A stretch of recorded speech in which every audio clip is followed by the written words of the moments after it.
Right, hello. We're inside today. The sea mist is well and truly in. It's chilly, it's misty, it's incredibly atmospheric. So we're filming, but inside. So welcome back to the perfect purple velvet. It's been a little while since we've been here. It's nice to be back. Just move that a bit. Okay, that's better. Right, it's a Eurovision special. You'll have seen from the title. It's May. Welcome to May. Congratulations on reaching May. That's no mean feat in 2020. May is also the month of Eurovision. Tragically unable to happen this year. I adore Eurovision. Absolutely and totally. It had a couple of off years in sort of 15, 16, and it is back with a vengeance. I went to Eurovision in Portugal in 2018 with a couple of friends, and it was wonderful, and we had plans to go again this year in the Netherlands, but obviously we can't because it's not on. Interestingly though, on the night of what would have been the Eurovision Grand Final, which is the 16th of May, in case you were wondering, there's more Eurovision on TV than there would have been usually. There's a UK special episode, and then there's an international Eurovision episode. It's come together and then shine a light about Eurovision and the songs that are happening this year, or would have been happening this year. And then after that there's some kind of documentary thing about things that happened in the past Eurovision Song Contests. And I'm told before all of that as well there's a Eurovision themed Pointless episode. It's honestly, it's more Eurovision than usual, so I'm excited. But the aforementioned friends and I have already had our friendship group Eurovision final anyway.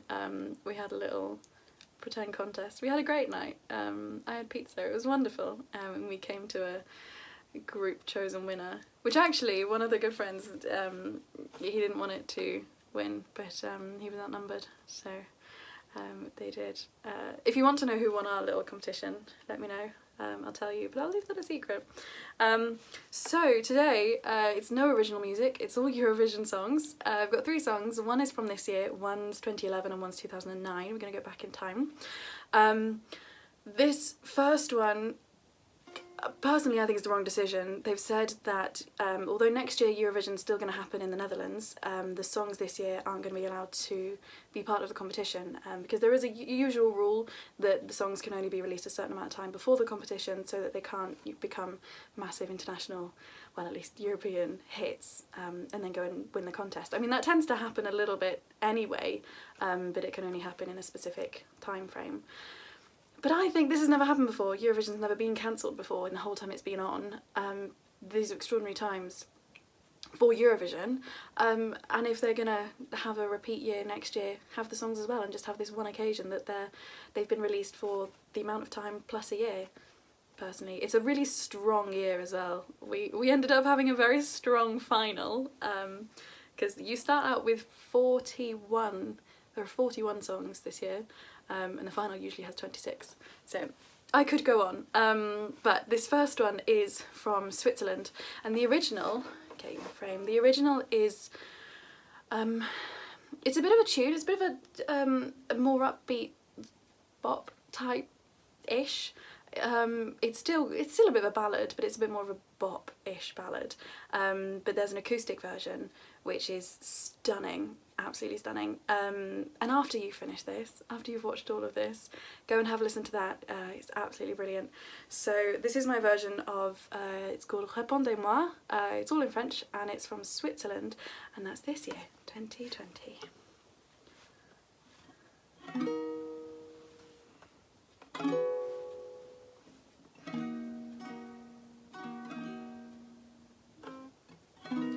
Pourquoi la pluie et le nuage aussi, et le nuage aussi? Pourquoi le soir tu tentes de mon lit, tu tentes de mon lit? Ah, pourquoi on dort si loin de la famille dans un autre pays? Ah, pourquoi l'amour viens per la vie, viens per la vie. Je donne ma langue au chat, répondez-moi. Oh, pas de langue de bois, répondez-moi. Oh,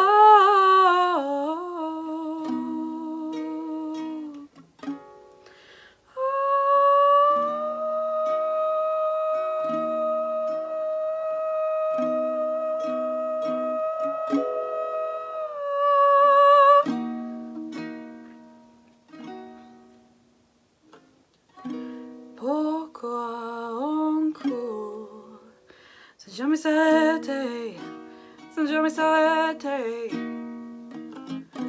Pourquoi on prie chacun de ce côté, chacun de ce côté?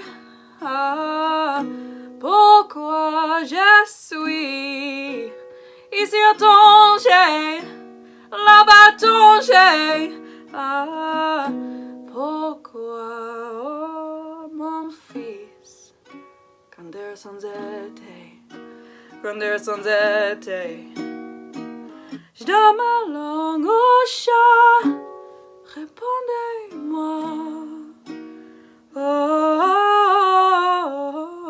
pas de langue de bois, répondez-moi. Oh,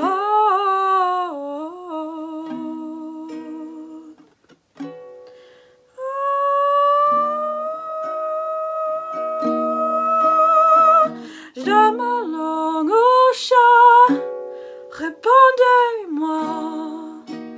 Oh, pas de langue de bois, répondez-moi.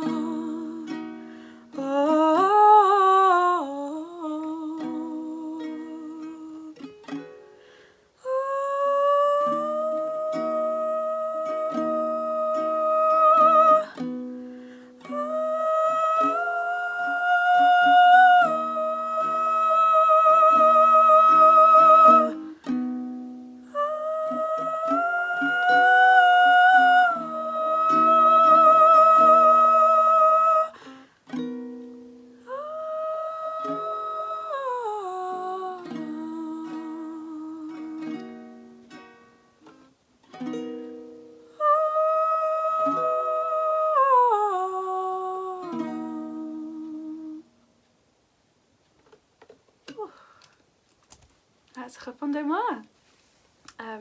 So yeah, as I say, the acoustic version of the original is brilliant, and that's my version. He plays it on piano. I really only play strings. I tried to get into, I bought a mini sax. It's sort of a cheap end version of a like soprano sax cum clarinet. It's not a real instrument, but I did have access to a clarinet many years ago, and I just, I'm not woodwind. Good friend of mine plays wind instruments, plays clarinet, plays saxophone. That's what he plays, and I can't get into them at all. And obviously there's some debate about pianos, whether they're string instruments or percussion instruments. Obviously they hit a string, which is kind of what you do when you pluck, but it's not a plucking action, it's a hitting action. Anyway, yeah, it's always been strings for me, interestingly. So this next song is called Madness of Love. It came from Italy in 2011. The staging for this was quite fun. It was quite basic staging. There was a band, and there was a main singer. He was playing piano as well. And when he got to his high note, there was a man playing a trumpet, and he had one of these, are they called mufflers? Something like that, mufflers. You play the trumpet and you sort of hold it on the end, and you can open and close it to give a sort of warble, a bit of falsetto to the timbre of the trumpet. And he came in with his note, and the trumpet came in with the warble, and they sounded very much the same. And then it went away in the trumpet, sort of vocal joint trumpet. It was a brilliant effect. On staging, in my humble opinion, regularly the best staging comes from Moldova. Personally, I think Moldova are brilliant regularly anyway. They've got quite a Moldova sound to them. If you hear a song from Eurovision these days, you can tend to guess when it was a Moldova song. Not always. This year they went for more of a really dramatic ballad called Prison. It's stunning. But again, the staging is great. One year, I can't remember what year it was, a while ago, they had a group, because you can only have a certain number of people on stage at Eurovision, and everyone who's singing has to be on stage. So they had, again, it was sort of a relatively standard band setup. There were a group of men playing, there was the main guy singing, they all had these really tall conical hats, and then when it got to the chorus, this woman came in on a unicycle in a tiny little fairy costume, not even pretending to play the flute that she was holding, just unicycling around the stage, and the chorus would end and she'd unicycle off. And then she came back again. It was just ridiculous, absolutely ridiculous.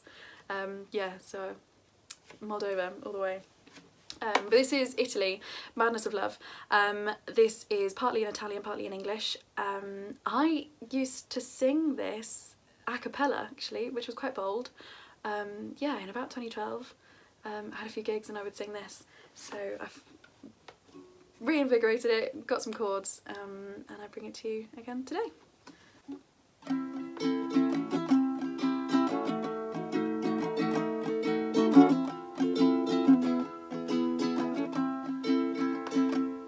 Direi sì, direi mai, non è facile, sai. And all the world around you seems to slip and disappear. Io non so più chi sei, non mi importa chi sei. I know for certain I won't bother you with nostalgia. E vedrai un altro me in un sogno fragile. Riderai come se non ti avessi amato mai. Cercherai un altro me oltre l'ombra di un caffè. Troverai solo me. Sì, ma femmina temo, io non so più chi sei.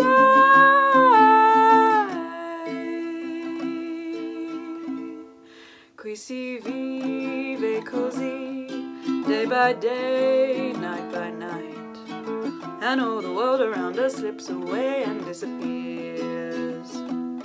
I can't live in your eyes, I can't read in your mind, but someone hit me and I fell into your heart, my dear. And you'll fly over lands where your eyes can't find the end, up on mountains, down lakes, through the clouds, out of your pains. You'll be fine, you'll be fine. All your troubles you won't mind, then you'll land in my heart. Being so far away from you just makes me feel so down. E vedrai un'altra te, quasi invincibile, viva come non mai. Ed è lì che tu mi avrai, oltre false magie. L'orizzonte sarai, splenderai, splenderai, splenderai.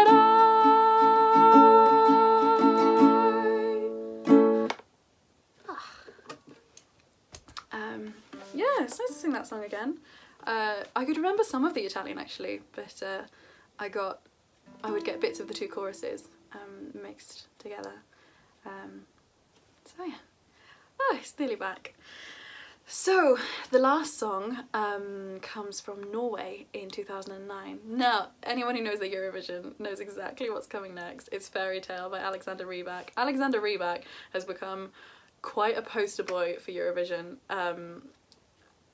We love him, and at the time he got the biggest public vote, because they changed the voting systems when they need to.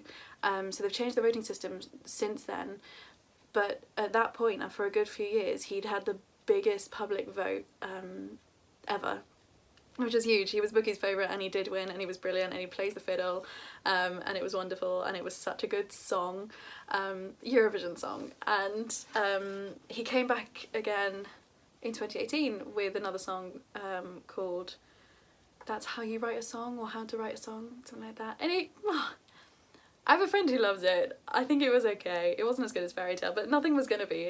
As I say, it's one of those quite historic songs. And the original is fun, is upbeat, is dancey. You can have a little wiggle along to it.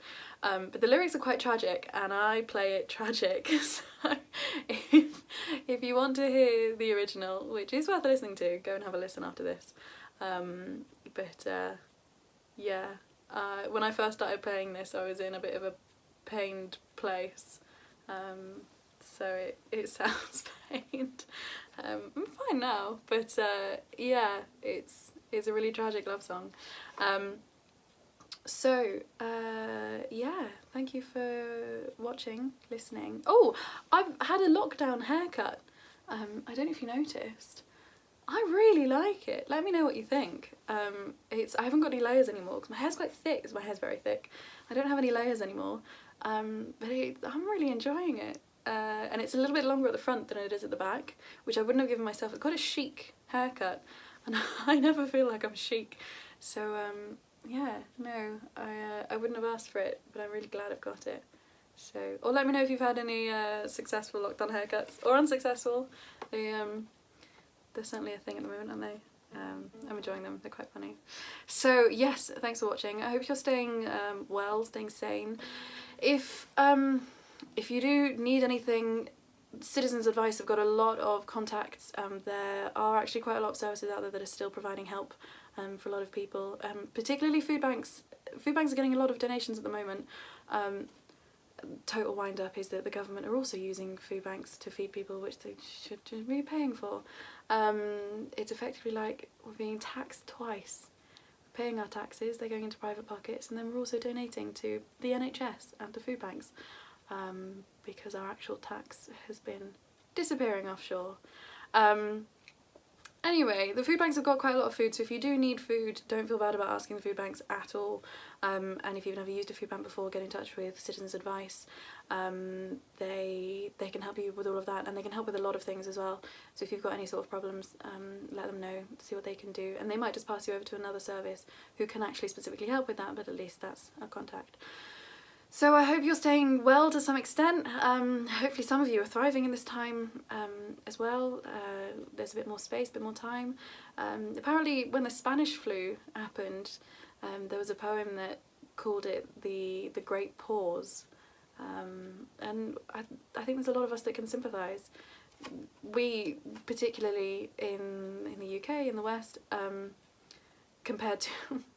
What does that mean? Compared to New Zealand, I was speaking to a man who lives in New Zealand. He's the choir master of the Spooky Men's Chorale. If you don't know them, they're brilliant. Look them up, they're great fun. And when I say speaking to, I mean listening to. And he was talking about how in New Zealand there's always more of a sense of having time and not quite being on such a treadmill capitalist machine. So, compared to that, in the UK, generally. And I think I've seen there are a lot of people that have got a roof over our heads, have got food, have got some kind of access to outdoor space, have got online access and facilities, and actually are really enjoying this time and are finding quite a lot of healing out of this next great pause. So hopefully there's some of you out there that are having that experience as well, but as I say, if not, there's lots of help out there. Please go and access it, because that's what it's there for. So thanks for watching, thanks for listening. If you'd enjoyed this, let me know. If you also love Eurovision and want me to do any other Eurovision song, please let me know. I love a significant proportion of lots of the Eurovision songs every year, apart from the 15-16 years.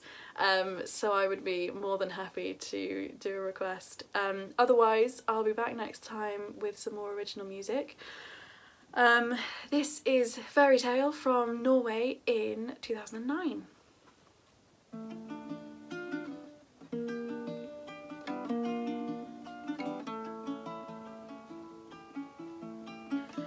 Years ago when I was younger, I kind of liked a girl I knew.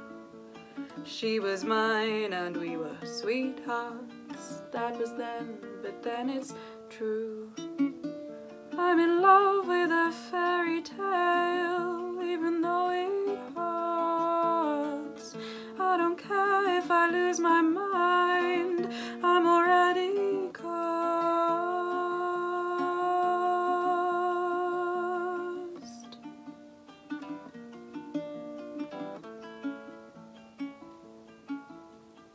Every day we started fighting, every night we fell in love.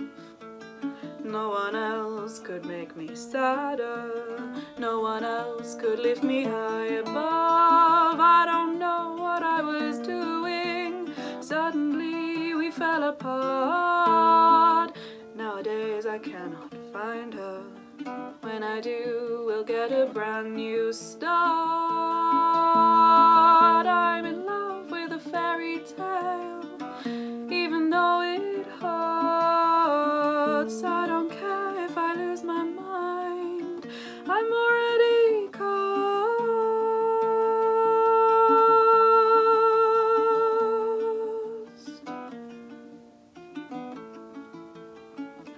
I'm in love with a fairy tale, it hurts.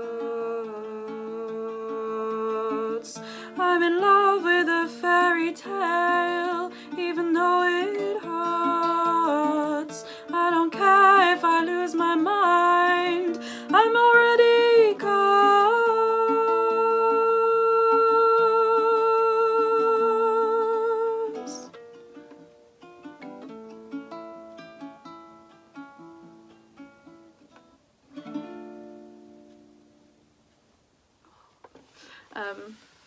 Very last thing, interval acts.